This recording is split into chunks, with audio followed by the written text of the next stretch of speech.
নমস্কাৰ আপোনালোকে এইকেইদিন টিভি নিউজত দেখি আছে যে দৰিদ্ৰ প্ৰতিটো সংখ্যালঘু পৰিয়ালে পাব বিনামূলীয়াকৈ ই-ৰিক্সা আৰু মপেড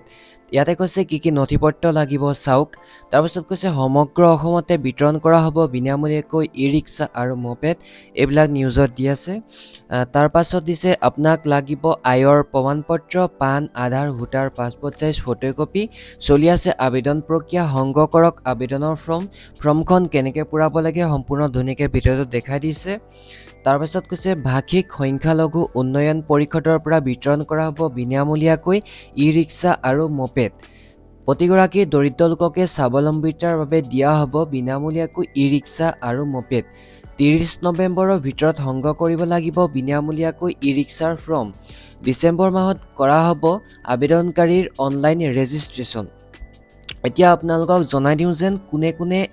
ই-ৰিক্সা আৰু মপেডৰ বাবে আবেদন কৰিব পাৰিব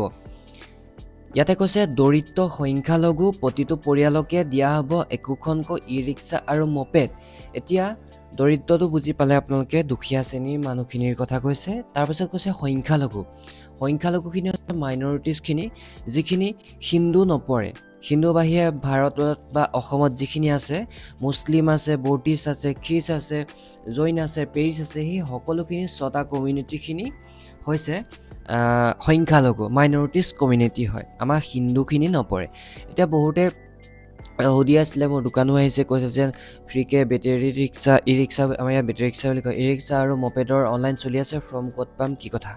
এতিয়া ধুনীয়াকৈ বুজাই দিছোঁ যেন যিখিনি হিন্দু কাষ্টৰ হয় হিন্দু কমিউনিটিৰ হয় তেওঁলোকক নিদিয়ে বাকী Muslim Sikh Christian Buddhist Jain পেৰিছ এই ৰিলিজিয়ন মানে ধৰ্মৰ দৰিদ্ৰ পৰিয়ালক দিব মানে সংখ্যালঘু পৰিয়ালক দিব এতিয়া কেনেকৈ আবেদন কৰিবলৈ কি কথা ধুনীয়াকৈ এইটো ভিডিঅ'ত আপোনালোকে ইমানখিনি আইডিয়া নাপায় বাৰু জাষ্ট আপোনালোকক বুজাই দিছোঁ যেন বহুতে বিভিন্ন ধৰণৰ ভিডিঅ' চাইছোঁ আৰু নিউজতো চাইছোঁ তাতে ফৰ্মখন ক'ত পায় কি কথা ভালদৰে কোৱা নাই কিন্তু ইয়াতে কোনে দিছে বস্তুটো কৈছে ইয়াতে কৈছে ভাষিক সংখ্যালঘু উন্নয়ন পৰিষদৰ পৰা দিছে বুলি কৈছে ঠিক আছে তাতে এখন ফৰ্ম দিছে তেওঁলোকে ফৰ্মখন কেনেকৈ পূৰাই শিকাই দিছে সেই ফৰ্মখনত তেওঁলোকে এটা কথা স্পষ্টকৈ কৈছে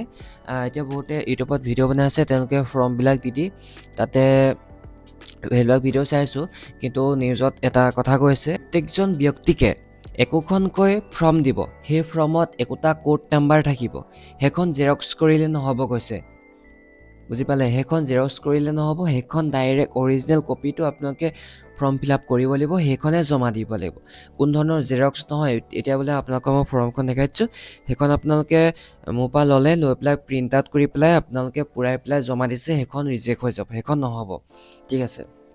তেনেকুৱা ধৰণৰ কথা আপোনালোকক সেইটো বুজাই দিলোঁ ফৰ্ম আপোনালোকে ক'ত পাব আপোনালোকে কালেক্ট কৰিব তাতো ভিডিঅ'টো ইমান ভালকৈ নক'লে ভাষিক সংখ্যালঘু উন্নয়ন পৰিষদৰ তৰফৰ পৰা দিছে এতিয়া তাতে আপোনালোকে কণ্টেক্ট কৰিব আপোনালোকৰ গাঁৱত কোনোবাই দিছে যেতিয়া তেনেকৈ আপোনালোকে ফৰ্মবিলাক কালেক্ট কৰি ল'ব আপোনালোকক এইটো কাৰণে ভিডিঅ'টো বনোৱা হৈছে বহুতৰে কনফিউজ হৈ আছিলে যে আমি পাম নে নাপাম ঠিক আছে এইখিনি হৈছে অকল দৰিদ্ৰ সংখ্যালঘু ধৰ্মৰ মানুহখিনিকে দিছে ঠিক আছে এনেকুৱা ধৰণৰ ভিডিঅ'ৰ বাবে আপোনালোকে চেনেলটো ছাবস্ক্ৰাইব কৰিব নাপাহৰিব বাই বাই